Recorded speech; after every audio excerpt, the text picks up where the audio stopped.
Good evening, everyone, and welcome to the Kent City Council meeting for Tuesday, May 5th, 2020. This meeting is being held remotely due to the stay home, stay healthy order from the governor's office. It is also being made available on our Facebook page as well as YouTube and on Kent TV 21. Kim, are all members present? All members are present and accounted for, Mayor. Thank you. Moving on in the agenda to approval, are there any changes to the agenda from council administration or staff? None from administration or staff this evening. All right. Hearing no changes, is there a motion to approve the agenda? I move to approve the agenda. Second. All right. There's a motion and a second. All those in favor? Aye. Aye. Opposed? Perfect. Motion carries 7-0. Thank you very much. We will move on in the agenda to public communications. The first item tonight under public communications is recognition. We have several items here. The first one being Employee of the Month. At the City of Kent, we've got an employee recognition program that allows employees to nominate one of their coworkers for recognition as Employee of the Month, whether it be for a special project that's done or just the day-to-day way that they go about doing their jobs. It's a high level of praise from their coworkers, and I'm very proud tonight to announce that the May 2020 Employee of the Month is Margaret Bishop. Margaret was hired August 3rd, 1998 as a network specialist in IT. She was then reclassified to her current position as the network engineer in the Technical Services Division on July 1st of 2018. Margaret provides technical support to the city's computer and communication networks, including the local area network, wide area network, and telecommunication network. Her work is characterized by specialized complex technical duties involved in the support and administration and maintenance of citywide networks. One of Margaret's coworkers stated, Margaret always looks out for the people that she serves. Much of her work is working with city staff, but she also works with outside vendors, contractors, and the citizens of the community. All are treated with respect and professionalism. She continuously focuses on the individual. Margaret continuously supports our values, and we celebrate her as May's Employee of the Month. I want to say thank you and congratulations to Margaret. We are very fortunate here at the City of Kent to have fabulous employees, and Margaret definitely embodies exactly who we are here.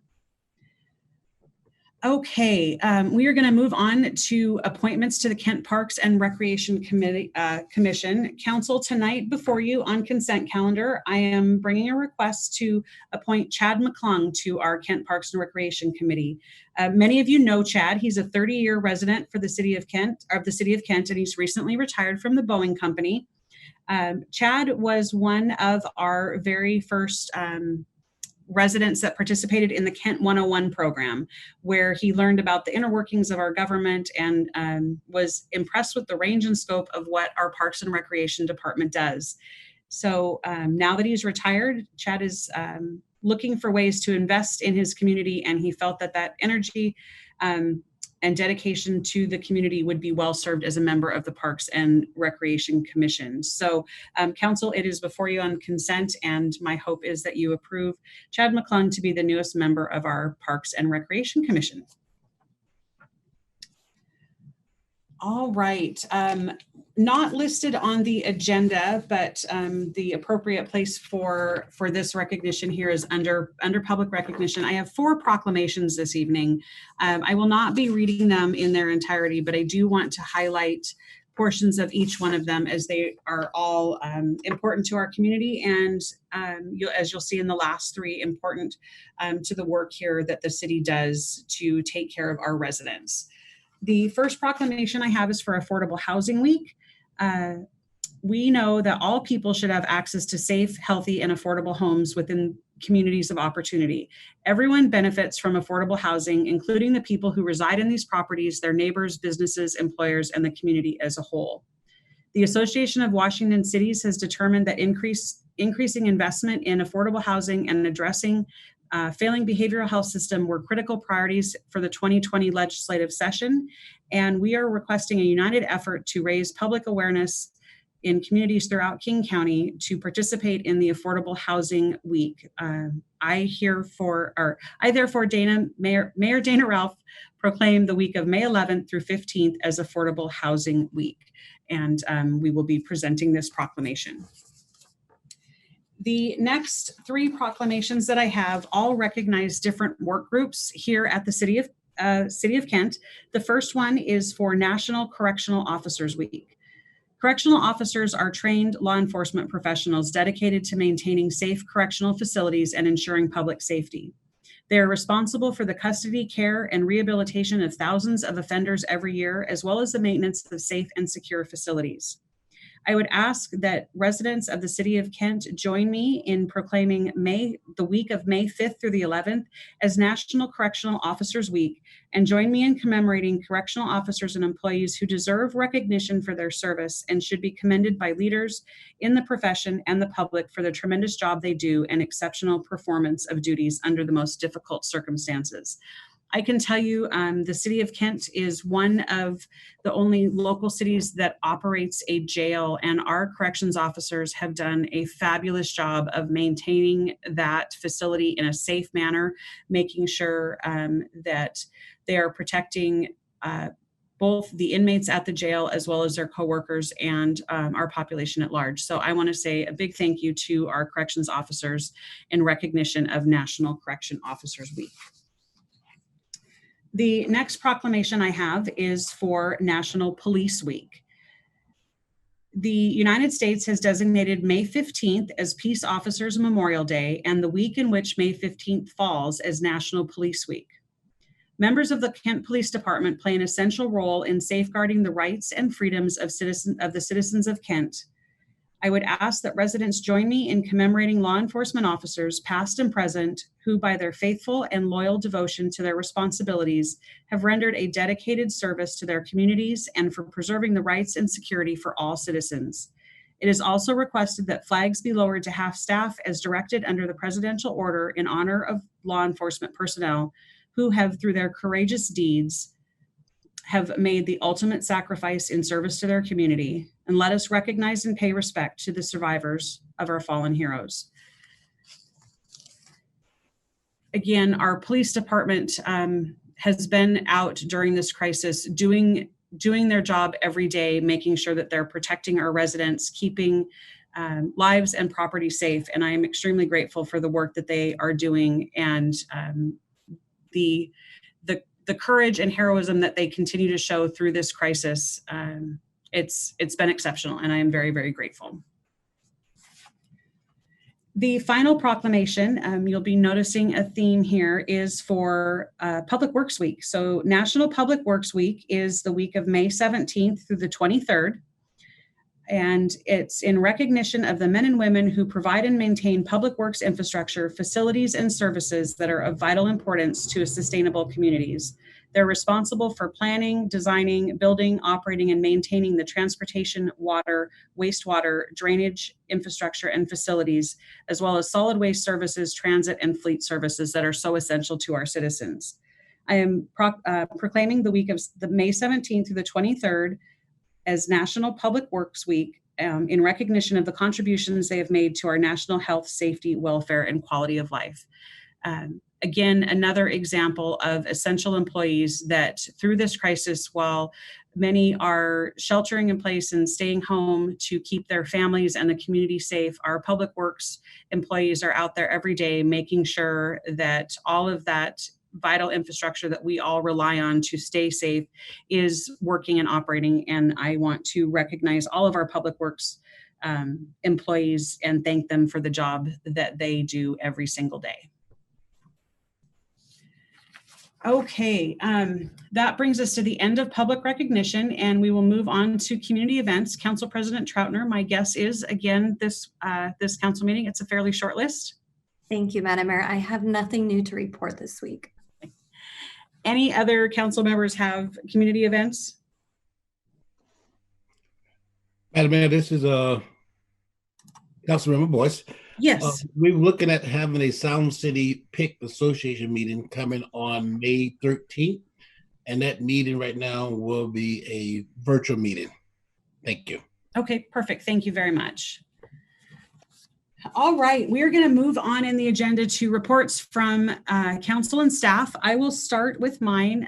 Fairly short report, very similar to our my last report here at City Hall. It is COVID and budget all the time, making sure that we're working to keep our residents and employees safe, and then working through the significant budget challenges that are coming along with our economy being shut down during the stay home, stay safe order. We do have some good news and progress to report. Our parks have been reopened. Want to put a reminder out to our residents that the play structures and athletic fields are still closed, but the open space and trails are open. Keep hearing that the weather is going to be getting warmer and warmer, so it's a good thing that the parks are open. Do want to ask that folks continue to responsibly social distance. So make sure you're keeping space between you and other users of the park. If you get to a park and it's full, we have a lot of great facilities here in Kent, and would ask that we not overcrowd them. Along with that, this week in the governor's announcement of his phased reopening of the state golf is open. So today was the first day back at the golf course. We have put many precautions in place to keep people safe at the golf course. And you can find out about all of those on our website or by contacting the golf course directly. Existing construction has also opened. We're grateful that scheduled medical procedures can start going forward. A lot of people have had to delay that necessary medical treatment, and that is a part of the services that will also be coming out under phase one. As we move through the phases of the reopening, we will be putting out specific information as it relates to the city of Kent. I also do want to remind our residents that this order is coming from the governor's office. If you have questions or concerns regarding activity that may fall under this order, or about the specifics of what businesses or activities are allowable in each phase, I do want to encourage you to take a look at the state's website, coronavirus.wa.gov. There is all the information that's available regarding the phased approach of the reopening of the state of Washington, as well as an opportunity, a form where you can submit questions or concerns about things that you may be seeing out in the community. I want to end my report by touching on budget. I know Council President Troutner will talk a little bit about this in her report. Given the significant revenue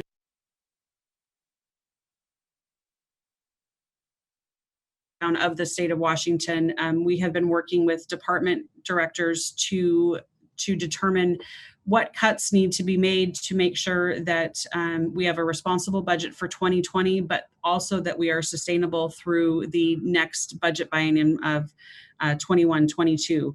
So we will be briefing the council on those cuts at an upcoming council meeting, and know that we are working hard to maintain the services that are important to our residents, but given the current shortfall, there will be impacts, and we'll be making sure that the community is aware of those as we move forward. Finally, I do want to recognize the fabulous community that we have here in Kent. If you are on social media at all, you can see all of the great organizations and individuals that are stepping up to make sure that our community members that are in need are having those needs met. There is food deliveries and diaper deliveries, all kinds of things that are going on to make sure we're taking care of each other. And I just want to send a big thank you out to all of our residents and businesses that have stepped up in a really big way to help take care of each other through this crisis. With that, I am going to call on our Chief Administrative Officer, Derek Mathison. All right, thank you, Mayor Ralph. Keep it short and sweet tonight. My written report is in the packet, and we have no executive session this evening. All right, thank you very much. Council President Troutner. Thank you, Madam Mayor. As you mentioned, we had our budget workshop today, and when we look back at 2019, we had a pretty good year. We had a lot of things that were in our favor. Strong construction economy, which helped increase our sales tax. and helped with our budget overall. And then starting off in 2020, we were doing very well as well. And then looking at the impacts of COVID-19, we have no idea how to predict how that's going to affect our budget moving forward. The only thing that we can do as a city is prepare for that reduction and those impacts to the budget. So as you mentioned, directors are taking a look at their departments right now and giving back some different scenarios to the mayor to look over. Also looking ahead at the 2021 to 22 budget cycle and how that will that structural imbalance will look as we look ahead to that budget, prioritizing capital projects. And then there's some CARES Act funding that will be coming to states and figuring out how coming to cities and figuring out how cities can spend those funds. One thing that I want to mention is some time ago, prior to my being on council, actually, Mayor Ralph was council president at the time, Councilmember Boyce, Councilmember Thomas, and Councilmember Fincher all made a decision to increase our fund balance. And that will not solve our problem, but moving forward, that gives us a little bit of breathing room and gives us some money to work with. So I just want to say thank you to the council that saw the importance of that even way back then and looked ahead to the future and thinking ahead that, you know, that rainy day fund would be very important. So as far as committees that I sit on, I'm on the Regional Transit Committee. We have not been meeting. And then the Regional Law, Safety, and Justice Committee, we will hold our first remote meeting on May 28th. So I am going to look to my council members to give any reports from committees that they have, that they sit on, or any remote meetings they've participated in. So first I will start with Councilmember Michaud. Thank you, Council President. I serve on the Regional Water Quality Committee, and we met with members from the King County Wastewater Treatment Department discussing the potential sewer rate increase, and that issue is likely going forward to the Public Issues Committee. And that's all I have. Thank you. Councilmember Core, do you have anything to report? Thank you. Yes, I do. I serve on Association of Washington Cities State and Federal Policy Committee. We had our meeting on April 23rd, and we basically started working on Statement of Policy, which serves as framework that will help set our annual policy agenda for the next 6 years. And some of the themes that are part of that framework are local decision-making authority, fiscal flexibility, sustainability, strong state partnerships, local intergovernmental cooperation, environmental stewardship, equity within communities and among all cities and towns. Diversity includes recognizing, celebrating, respecting, and encouraging diversity. So we will be working on this for the next couple of weeks. We're supposed to have another meeting next week, and I'll probably have update at our next meeting on where we are with this framework. And like I said, this is supposed to guide AWC for policy agenda for the next 6 years. Thank you. Thank you. Councilmember Larmer. Thank you, Council President. I serve on the Affordable Housing Committee and the Aging and Disabilities Advisory Council, and I have not had meetings. However, they are scheduled for the next 2 weeks, so I will have a report at our next meeting. Thank you. Councilmember Boyce. Thank you, Madam President. I think I might have spoke out of term earlier. I'm not focusing here, but we will be having a PIC SCA meeting on Wednesday, May the 13th. Some of the items we'll be discussing is the proposed 2021 King County utility rate increase. We will also be getting an update from the legislature on COVID-19 and also looking at future levies and ballot measure for King County. That'll be it. Thank you, Madam President. Thank you. Councilmember Thomas, do you have anything today? Thank you, Madam President. Actually, I serve on the Puget Sound Regional Fire Authority, and I have nothing to report this week. Thank you. And Councilmember Fincher. Yes, I do, Madam President. Mental Illness and Drug Dependency Advisory Council met week before last. our major conversations were on the juvenile drug court modifications. They're going to be allowing more youth into that program. And so part of the goal is how do we get the youth so that they aren't coming back into the system once they are treated and turned back into society. So we know that there's lots of different issues: mental health, substance abuse, closed head trauma. So the other concern was, well, how do you segment out people who will likely have a good chance of being successful in the program versus those who may become Ted Bundy? And so they are trying, to find out different ways. They're going to actually be following up on the cases to make sure that the numbers are hitting where they think they will be, that the people who are being part of this program are actually being successful and they're not being released and committing more crimes, especially worse crimes than they had before. The Behavioral Health and Recovery Division gave a report on their COVID-19 responses. Treatment is continuing. The King County Behavioral Network is staying in contact with all of their customers who are the providers of service. And so they're contacting all of their providers a couple of times a week. They know that there was still a shortage on PPE, that this meeting took place virtually week before last. So at that point, there was still a problem with them getting enough PPE, but they were working on that. New clients were still coming into the system.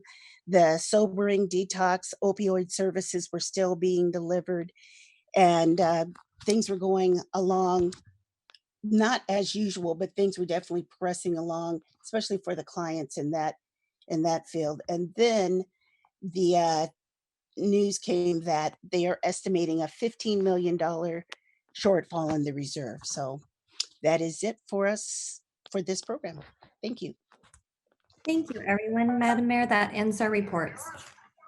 All right. Thank you, council members. It is encouraging to hear that some of the business that we're all used to conducting is going forward even during this crisis. There's a high bar for what work can be done, but as you all know, a significant amount of work occurs in any given month. So making sure that the important stuff is continuing on, it's a very good thing. So thank you for the work that you're all doing. Okay, we are going to move on in the agenda to a public hearing. Tonight we have a public hearing around House Bill 1754, Regulations for Emergency Housing of the Homeless. We will now hold this public hearing. Staff will give a presentation, and then I'll invite the public to provide testimony, written statements, or other evidence. Public input must be related to the subject of the public hearing. And as a reminder, council members may ask questions during the hearing. If you're in the virtual meeting or on the phone line, you will be provided with an opportunity to speak shortly. With that, we are going to go ahead and open the public hearing on the proposed ordinance, and Haley Bonsteel will be joining us to make the presentation. Hello there, this is Haley. I'm the Long Range Planning Manager, and we had a pretty good overview of this item at our Committee of the Whole meeting. So I'm going to this evening, if it's all right with everyone, touch on what we talked about at Committee of the Whole, just sort of briefly, talk about a couple changes that have happened since then, and then just take questions, but we can go into more detail, of course, as needed. So this ordinance, as you mentioned, Mayor, is being brought forward due to the passage of House Bill 1754. That bill takes effect in June of this year, and we are interested in having regulations on the books that will grandfather so that some portions of that bill will not become applicable to the city. And the reason for that is that we don't feel that the bill is amazingly well written, nor do we have time to fully analyze what aspects of the bill we might or might not want to regulate according to. So we're trying to craft some regulations here that enable us to be responsible to our community and ensure that any programs that are hosting the homeless have some basic safety precautions in place, and we can continue to amend those as needed. So just to remind you what we talked about last time, that the overall thrust of the amendment in front of you is to moderately expand geographically where we currently allow religious organizations to host the homeless, to allow outdoor facilities within a temporary membrane structure like a tent, to follow King County public health recommendations for sanitation, to follow fire code and building code for safety, and for some administrative requirements to ensure that we have all the information regarding how facilities are planned to operate and what kind of contact information and other things on the books, so that we know who to talk to if there are issues with a place, and to make sure that they've thought through their operations to the extent that they can. And then a big one was preserving existing programs and making sure that we're not affecting anything that's operating out there today. I think we have a landscape of providers who are doing important work in the community, and it was crucial to us to not affect those. So going into it slightly more deeply, but still staying at kind of a high level, you'll notice that there are new definitions that differentiate between indoor and outdoor facilities. So previously we had not specified this kind of thing. You'll notice that these zones that we've expanded to are several multifamily zones, and that's related to those zones being identified as being appropriate for living more densely, which is the closest sort of thing that we can compare to. We have new conditions for both indoor and outdoor, and then some conditions just for indoor and some just for outdoor. And those are related to the operations, making sure that the religious organization that's hosting the program is responsible. There are no drugs, documentation, as I mentioned earlier, size requirements, that kind of thing. So some changes that you'll notice here, as per council's direction last week, or in the last few weeks, I don't remember how time works now, is that we've added the Narcan requirement to indoor facilities. That was a good catch. And we also added a weapons prohibition. And King County Public Health actually did not have any language regarding weapons, but our legal folks came up with some language that we felt comfortable with. So you'll see that in the ordinance as well. Two other changes that I want to talk to you about are a public notice requirement. So we've talked about how 1754, we don't want to be subject to it, but we will still be subject to a variety of pieces in there. So this is a subtlety about the bill that I'm not sure if I got into last time. So one thing that is required is for a religious organization hosting the homeless to have a meeting open to the public, that they, make sure they notify the city and the public through a couple different means. And we would be subject to that regardless of whether or not we pass this ordinance. So we made sure to just mention that in the ordinance, so that when we are reviewing conditional use permit applications for these facilities, our planners know to look up that RCW and make sure that that's being met. So that's somewhat administrative because it was already required, but we wanted to make sure that we specified that it was required, because it also seems like a good idea to make sure that the community has a chance to have a conversation before a new facility is developed. And then the other change came into your emails just a few minutes ago, and I do apologize for the last minute nature of that. So if anyone didn't see it at 6:41 p.m., right in the last moment there, I sent over some new language that better meets the intent that we had for Section 4 regarding existing operations. So if y'all are open to it, I would like to just describe the change, and then I would like to read every word of that section just to make sure that for the record, it's clear what we're doing here. And so I think we discussed last time that our intent was to preserve existing programs. And we realized that our language was a bit narrow, that we were only preserving a few, and we hadn't captured the full universe of possible programs out there.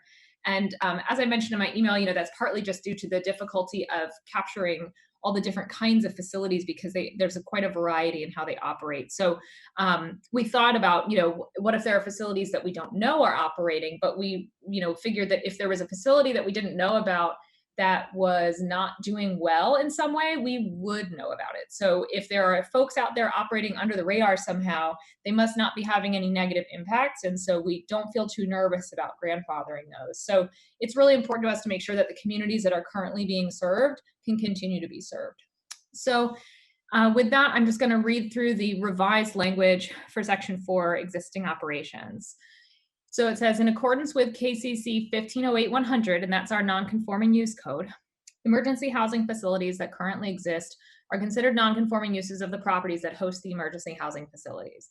These non-conforming uses of the properties for emergency housing shall be subject to the provisions of KCC 1508-100, again, that's the non-conforming use code, as now enacted or hereafter amended or recodified, provided that with regards to the programs referred to as the Kent Hope Women's Overnight Shelter and the Kent Home W Home programs sponsored by Catholic Community Services, additional churches may be added to the rotation of churches that provide emergency housing and safe parking pursuant to the above programs upon written notice to the city, and provided further that emergency shelter facilities shall not be considered non-conforming uses and must comply with the requirements of KCC 1504-030, which is the ordinance that's before you today.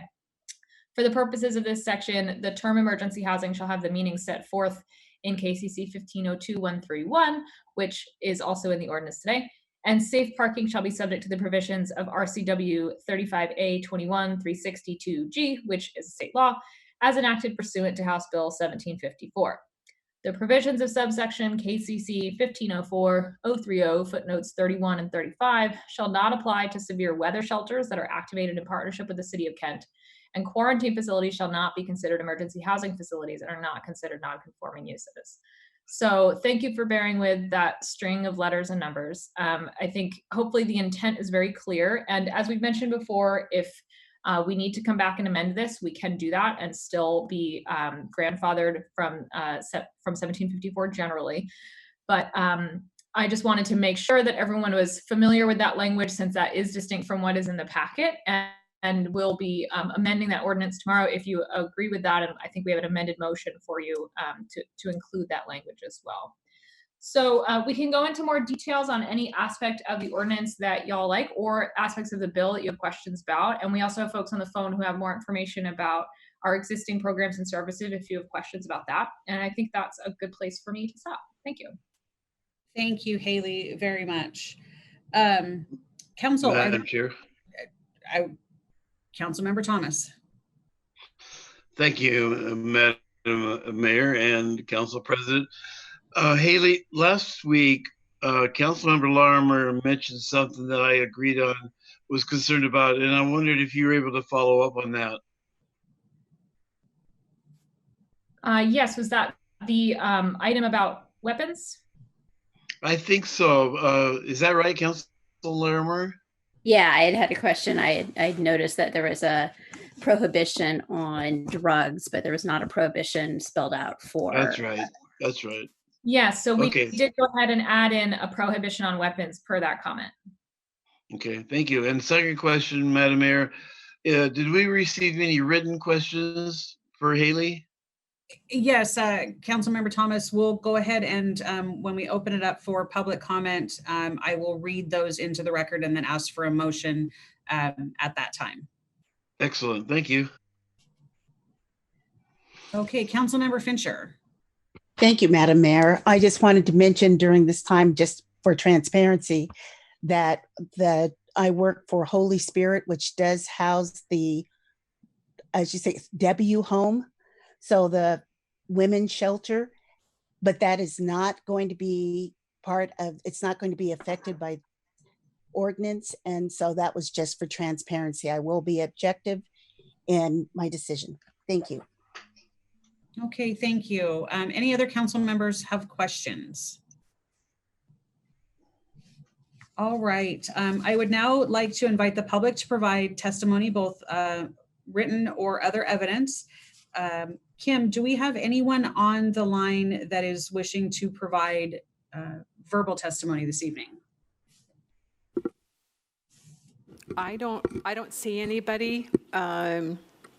I don't see anybody that's not identified on the meeting right now. All right. Thank you for that. We did receive 2 emails with written comments. I will go ahead and read those and then ask for a motion for them to be admitted into the record. The first one was from a Kent resident, Dave Mitchell, and the question was, does the ordinance have any consideration of grandfathering existing facilities? If, for example, Kent Hope, which is an emergency shelter, and Sunrise House emergency housing, they're immediately adjacent to one another. Will the new 1,000-foot minimum distance be required between emergency shelter and emergency housing? And then he references the specific portion of the packet. I do believe that Haley has addressed that, and it's part of some of the changes that were made. The next email that we received is from Marianne Kern, and she is also a Kent resident. I will read the email. Dear Mayor and City Council, with the city facing a possible $10 million shortfall due to COVID-19, I hope that there would be a full-fledged analysis and plan before moving forward with designating new funding towards this issue. We know that there are different categories of homeless. Yes, in the category of those homeless due to job loss and sincere need, they need a hand up. The category of those into drug theft and past refusal of housing as they don't want to obey rules are different. Since police seem to have their hands tied in dealing with them, it seems something different needs to be planned and worked out. The citizens need to be provided protection too, and that appears low on the scale of services. Everyone deserves a sense of safety and protection. At this time, it appears that much of the public feels there's nothing that will be done to help general citizens. I see these comments all the time. Some of the new ordinances or actual enforcement be established? Can some of the new ordinances or actual enforcement be established to deter theft, drug use, and trashing of parks and neighborhoods? This needs to be addressed to change the negative impact it is having on the city of Kent. We all want Kent to be a clean, attractive, safe place to live, play, and work. Thank you for considering having concrete, full-fledged plan before throwing more taxpayer money towards this. I do just want to follow up on that with clarification. This ordinance is not a funding program. It's zoning, so it talks about what types of facilities are allowed in what areas of the city, but not there's no funding package that goes with this or is one necessary. With that, I would entertain a motion from council to admit those two statements into the record. Madam Mayor, I move to admit those statements into the record. Second. All right, there's a motion and a second. All those in favor? Aye. Aye. Opposed? Motion carries 7-0. With that, we will go ahead and conclude the public hearing. Is there a motion to close the public hearing? So moved to close the public hearing. Second. A motion and a second. All those in favor? Aye. Aye. Motion carries 7-0. Thank you very much. The public hearing is now closed. Council, is there any discussion or debate regarding this item? All right, I am seeing none. With that, Councilmember Core, do you have a motion? Thank you, Madam Mayor. I do. I recommend adoption of ordinance number 4358 with section 4 revised in accordance with the changes to section 4 presented at the May 5, 2020 council meeting, establishing regulations in response to HB 1754 for the hosting of the homeless at emergency indoor housing facilities and outdoor shelters. Is there a second? I'll Yes. second it. Having trouble get off. Yes, second. Okay. Thank you. There's a motion and a second. Any discussion on this item? All right, seeing none. All those in favor? Aye. Aye. Opposed? All right, motion carries. Thank you very much. And a special thank you to all of the city staff that have worked on this. The legislature gave us a very short time frame, and given the current situation we're in with everyone working remotely, I am grateful to city staff and to the council for working through this very complex issue. Okay, we are going to move on. Item number 7 on our agenda is public comment. During the coronavirus emergency, we do ask that residents submit their comments directly to the City Council at citycouncil@kentwa.gov, or you can also call them in. The number is 253-856-5700. We will then move on to the consent calendar, and it's items A through I. These are all items that the council has addressed and worked through at the committee of the whole, with no significant concern or issue at the result of those at the end of those presentations. So with that, Council President Troutner, do you have a motion? Thank you, Madam Mayor. I move to approve consent calendar items A through I. Second. All right, there's a motion and a second. All those in favor? Aye. Aye. Opposed? Motion carries 7-0. Thank you very much. We do not have any other business tonight. We do, however, have 3 bids. The first one is the 4th and Willis Roundabout project, and joining us, I believe we've got Tim Laporte. Thank you, Madam Mayor and council members. The first bid that we have, I'm very pleased to tell you that the 4th and Willis Roundabout project, which I know you've heard a lot about, that those bids were open and they came in well within the engineer's estimate. As a reminder, this project was originally a condition of the Department of Transportation in allowing the break-in access that we've got for Naden Avenue. Excuse me, if you could go back to that previous slide. Thank you, Kim. No, if you could go back one more time. Just back to the previous slide, please. We're kind of near the end there. So we could get back to the beginning, that would be great.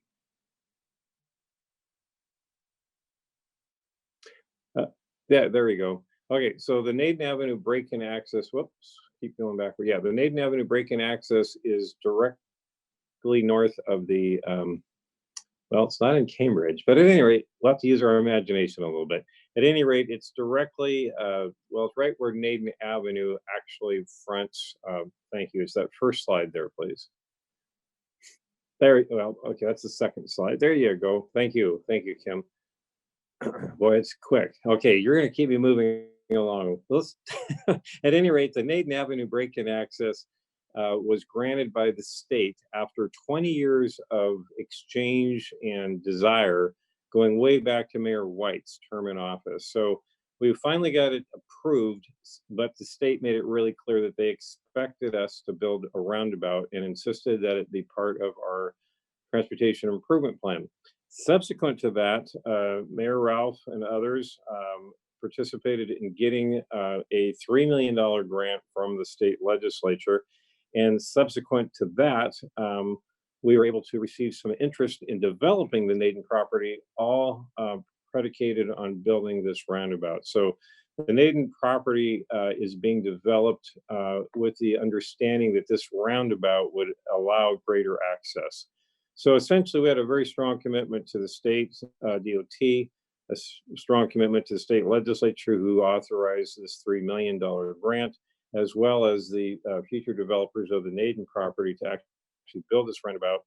The bids are great. We were able to program some funds for it, so we do recommend moving ahead. So Kim, if you could go on to the next slide.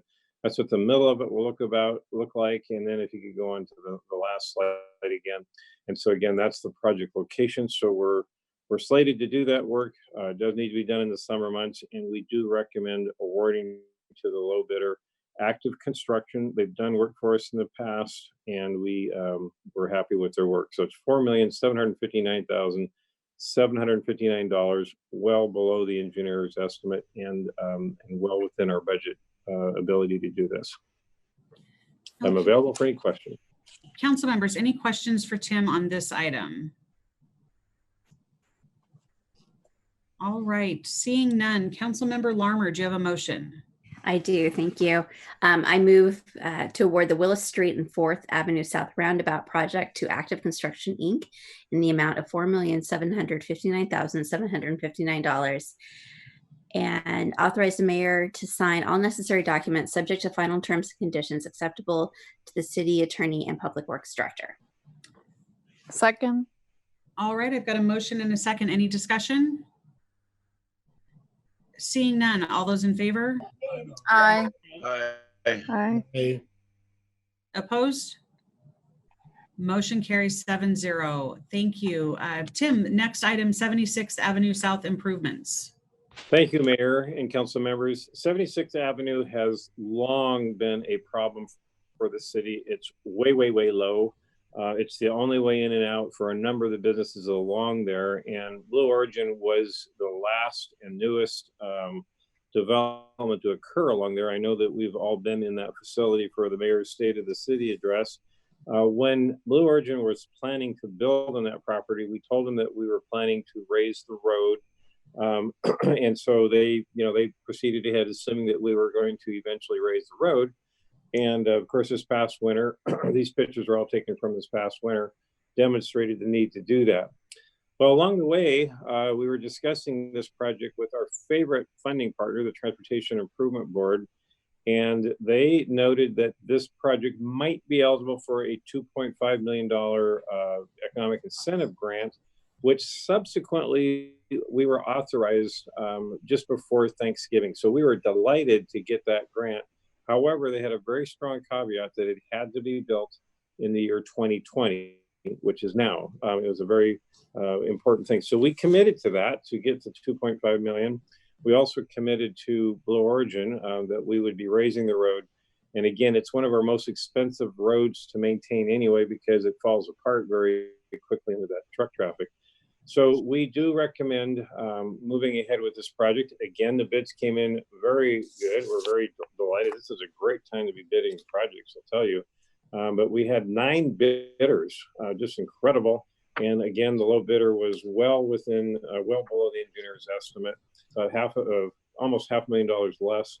So we do recommend awarding to Northwest Cascade in the amount of $4,472,667.25. They're a good contractor. We've done work with them in the past. And I'm available for any questions. All right. Any questions for Tim on I do, Madam Mayor. Yes, Councilmember Thomas. Thank you, Madam Mayor. Tim, is this going to be concrete? Yes, it will. All that traffic? Yes, it will be concrete. I'm sorry. Okay, thanks. Okay, any other questions? All right, Councilmember Michaud, do you have a motion? Yes, Mayor. I move to award the 76th Avenue South improvements, South 220th Street to South 214th Street project to Northwest Cascade, Inc. in the amount of $4,472,667.25 and authorize the mayor to sign all necessary documents subject to final terms and conditions acceptable to the city attorney and public works director. Second. All right, there's a motion and a second. Any discussion? Seeing none, all those in favor? Aye. Aye. Aye. Opposed? All right, motion carries. This is another great example of, without our funding partners and our success at achieving grants, projects that the city of Kent would just not be able to do. Very, very grateful for, like I said, those funding partners and granting agencies to helping us build out the necessary infrastructure in our city. Final item under bids is the 2020 asphalt overlay project bid. Thank you, Mayor and council members. This year's endeavors will primarily be on the East Hill and the West Hill. In terms of the contracted work, if you could go on to the next slide, Kim, thank you. So we're going to be doing a lot of work in the Chestnut Ridge area and the Green Valley Heights. It looks really busy, but the other work is primarily curb ramps, which we are also contracting out. That will be to assist our own in-house paving crews with Brent Collins, whom you've heard before, who also do excellent work. If you could move on to the next slide, Kim. Chestnut Ridge on the East Hill, kind of up north a bit, has a lot of bad pavement. If you look closely at this picture and the next picture, Kim, you'll notice the grass growing in the pavement. We don't like to see that. That's not a good idea when the dandelions and things pop up. It's a great sign that your pavement is just about toast. So we have multiple areas in Chestnut Ridge. We inherited that from King County a long time ago, and it is definitely due for an overlay. If you could move on, Kim, to the West Hill, we also have similar problems on the West Hill. We've got this area along 42nd Avenue. Also horrible pavement. You can kind of see the results of it. Now we get, I'm not complaining about how many years we get out of it, but these streets are due. So I wish that we could do more neighborhoods, but we can't. And so this year we're doing Green Valley Heights and Chestnut Ridge. And again, you can see the condition of the pavement. Actually, some of these pictures look better than it really is. That's a good one. Green Valley Heights, it's pretty horrific. It doesn't do too bad this time of the year, but you can look at all the grass and the cracks there. But unfortunately, in the wintertime, it just turns to mush, and pretty soon we cannot even keep up with the check holes. So fortunately, we got really good bids for this as well. Man, I wish we could be building everything. Obviously, we would need more money, but the bids are incredible. All five bids were below the engineer's estimate. We did make a commitment to these neighborhoods earlier in the year. We gave them plenty of warning. I think right around the first of the year that we would be doing this work. So we do recommend awarding to the low bidder, Tucci and Sons. They're out of Tacoma. They've done good work for us in the past. They did 208th Street for us very recently, a couple of years back. So I do recommend awarding to them in the amount of $1,882,037.50. All right, any questions for Tim? Seeing none. Councilmember Thomas, do you have a motion? Mayor, I do not have one in front of me. Okay, Council President Troutner, would you like to make this motion? Yes, Madam Mayor, I move to award the 2020 asphalt overlays project to Tucci and Sons in the amount of $1,882,037.50 and authorize the mayor to sign all necessary documents subject to final terms and conditions acceptable to the city attorney and public works director. Second. Okay, I've got a motion and a second. Any discussion? All right, seeing none. All those in favor? Aye. Aye. Opposed? Motion carries 7-0. Thank you very much. All extremely important projects. Thank you, Council, for moving them forward this evening. As CAO Matheson stated, we do not have an executive session this evening. So with that, we have come to the end of our meeting. Just want to remind everyone, stay safe, stay healthy, and have a good rest of your evening. We are adjourned.